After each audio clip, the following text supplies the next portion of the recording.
Feeling overwhelmed by mistakenly created cases? No worries.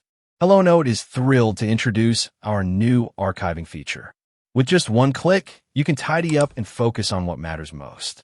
Let's dive in and explore this exciting update together. Start by clicking on the Notes tab at the upper right-hand corner.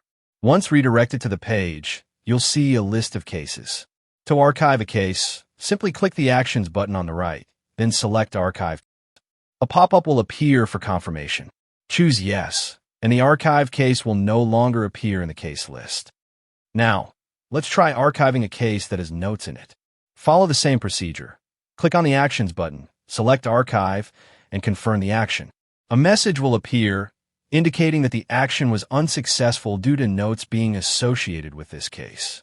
Always remember that to archive a case, the notes must be archived first. Thank you all for following along with this tutorial on how to archive a case. Please don't hesitate to reach out with any concerns or questions.